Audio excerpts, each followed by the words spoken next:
Hey guys, we're back again. If you haven't checked out our video on Ben Simmons in a three-way trade going to the Cleveland Cavaliers, the Toronto Raptors involved as well, definitely check it out because it stemmed a lot from this article here from Sportsnet.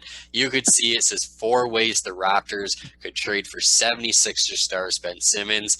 In our trade, the Raptors don't get Ben Simmons because we don't think it's likely, and we very much don't think it's likely that any of the scenarios these guys laid out are going to happen. I mean, no disrespect to another Canadian brand, but at the end of the day, this is like fan-sided level atrocious. No way these deals are going to happen. I don't know. Fan side, it makes sense sometimes. Sometimes, I mean, I guess sometimes. I use them for expansion draft knowledge, so I guess sometimes. But I mean, at the end of the day, these trades, they're not going to happen. They don't make any sense. They don't even. I don't think they mention draft picks at any point in this, Nope. except for one. Oh, they do at one of them. So We'll get there. Don't worry. yeah, we'll get there. We're going to go through all four of them. Let us know what you guys think in the comments. Like we said, check out our trade as well. Let us know what you guys think is better. But the first trade that they mention, straight up, I'll let you go into it. You could go from there. Okay. Well, if you start scrolling down on the screen right there, we're gonna get right to it because the first trade is Ben Simmons going to Toronto for Kyle Lowry, and well, as much as this could happen, if it was to happen, we kind of outline a trade where Kyle Lowry would be involved, but you're not trading a 23-year-old all NBA defensive player, one of the best passing players in the whole league, for Kyle Lowry, who's 33 years old, 34 years old, on the back half of his career, and you're gonna have to pay him $30 million as well. It's not a one-for-one trade. They don't want to involve a draft pick. If you're gonna do this, you're gonna at least probably give out the number 4 pick, which is why I'm not sure. I don't think that Philly would even take that. I think they would actually want more. But with that being said, unless Kyle Lowry's going there with 3 future first-round picks or 4 future first-round picks, or this number 4 pick and then some more, it's just not happening, guys. Come on. And that's just it. Like, we've seen deals like James Harden, Paul George, etc. There's no way that Ben Simmons' value is this much less than Paul George, that not even one draft pick, including Kyle Lowry, would go there, when at most the Sixers are going to get, a 2-1 option out of Kyle Lowry, versus Ben Simmons already has 4 years on there, plus the potential to re-sign, technically for life, and you get Ben Simmons in his prime too. So yeah, without a draft pick, this deal would never happen. And I mean, nor would I think the next one that they lay out either.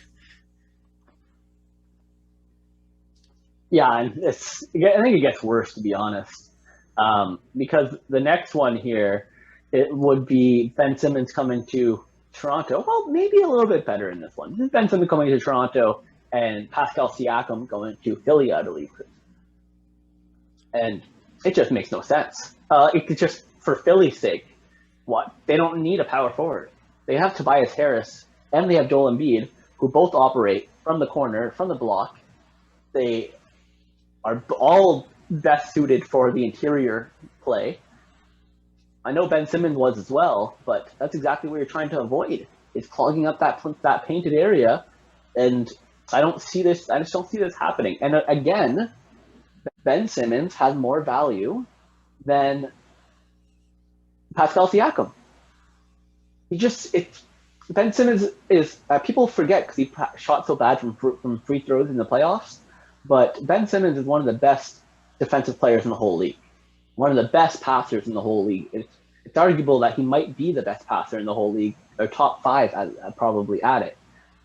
And the fact that maybe he doesn't shoot the free throws very well, but he's established himself as an all NBA defensive player and an all NBA player for his position. Meanwhile, Pascal Siakam has made 1 All-Star game. Doesn't add up. Yeah, and the big thing, like you said, is just positioning, where yes, Tobias Harris could technically play small forward, but neither of them shoot the 3 at an extremely well rate between Siakam and Harris. So, I mean, overall, it's not something I would recommend, I guess, they do moving forward. And even then, like, what are they going to do for point guard at that point? They're going to end up having Harris, Siakam, and Embiid, and what, Shake Milton running the point, or Seth Curry running the point. Like, there's not many guys. Conley's not going to sign there. George Hill. Yeah, exactly. Like, George Hill's your starting point guard. He's just not there anymore. So yeah, this isn't a trade we see happening either. And there'd have to be at least, I'd say, like 2 draft picks maybe going to the Sixers at minimum. So I couldn't see it happening. And I mean, the worst part is this isn't even the most ridiculous one. I scrolled down a bit there and I saw a picture. This third one is definitely has to be the worst one, I think. The third way that the Toronto Raptors can receive Ben Simmons by trading away our undrafted 6'1" starting point guard / shooting guard Fred VanVleet. Straight up, 1-for-1 is what pretty much it says. And if you read it, I know because for argument's sake, let's assume the money is able to work. So first of all, the money's not able to work.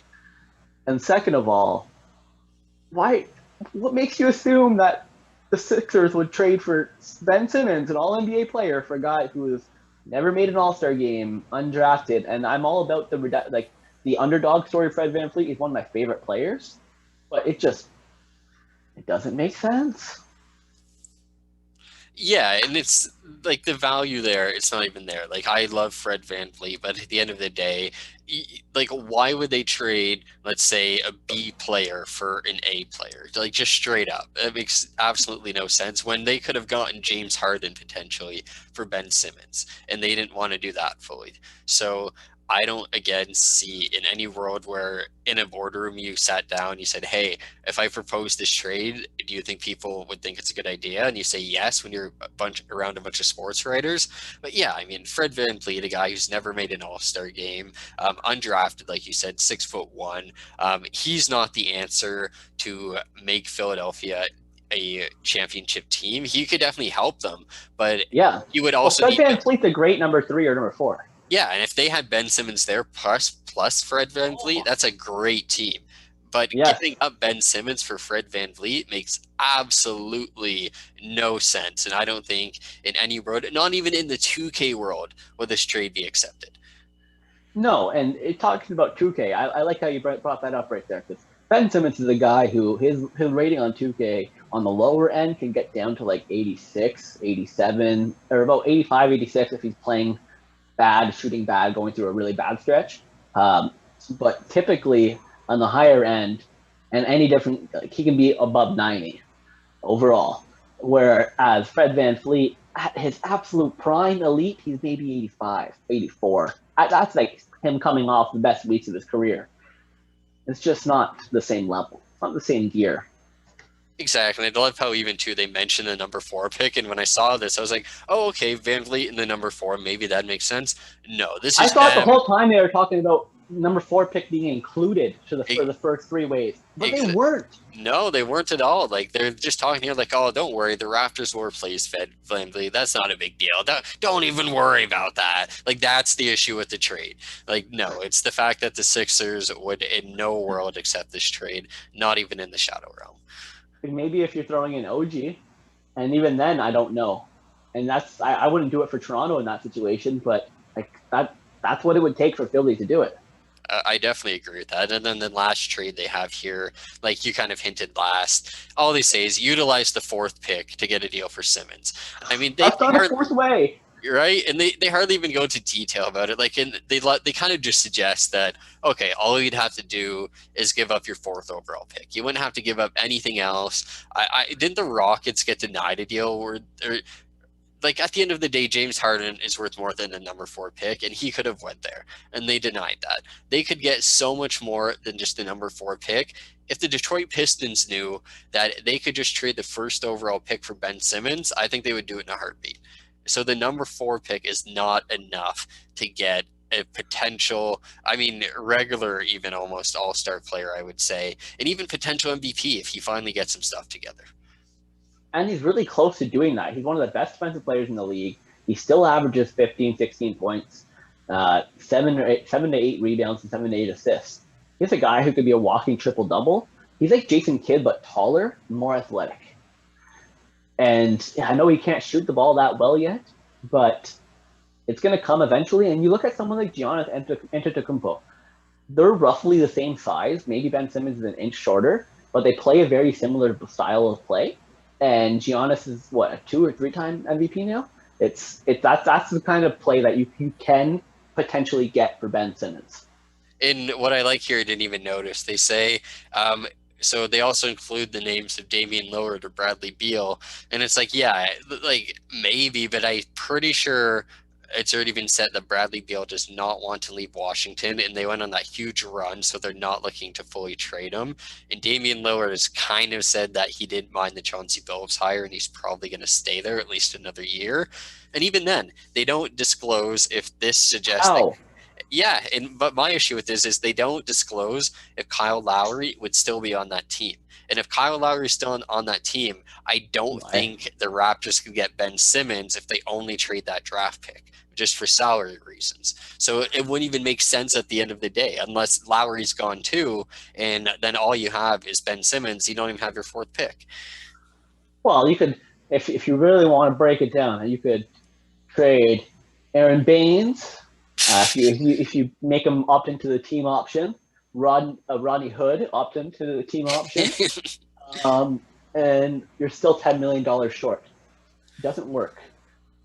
Exactly. So, like, I don't get where, like, it's just so short written. They don't fully explain how it happened, and the inclusion of Damian Lillard or Bradley Beal makes no sense. Like, if they said they used the 4th pick and Kyle Lowry, maybe, but this, or use the 4th pick in Pascal, use the 4th pick and a future 1st-round pick and Fred VanVleet, maybe. But these aren't separate ways. It's not 4 separate ways to get Ben Simmons. It's not. Yeah, and overall, like, our point with this is it's just a disappointing article. Things like this, like, they're fun to read, but when they actually make sense, like, I expected in at least all of these deals pretty much for the mention of draft picks to be involved. And again, in none of them do you see you don't see the word future 1st-round draft pick mentioned anywhere in any of these 4 trades. And I don't understand how in 4 trade scenarios you couldn't think of one time or a future 1st-round draft pick might make sense. They're talking about hypotheticals, and these are hypotheticals that if you put them all together, maybe, but they're not hypotheticals on their own. So it might as well have been a child thinking up stories of how to get Simmons and how this would work in their mind. With that being said, no disrespect to the writer. I know he's just putting out fluff pieces because that's what his editor probably wants. That's what they all want. But it just relegates Sportsnet to something that's like fan-sided, which is journalism, but to a very opinionated, just general blandness. It's not actually in-depth journalism that you expect from Canada's largest sports network. Exactly. But I mean, hey, who are we to talk? We mentioned 2K, so that immediately discredits us, right? It is what it is. But again, let us know what you guys think. If do you guys like this kind of writing? Should they write more? Should they hire me to work at Sportsnet? I don't know. I feel like they're not going to, but maybe. But let us know what you guys think. Don't forget to subscribe, and we'll definitely see you soon with some more content. And like we said at the beginning, check out our other video as well on some similar content.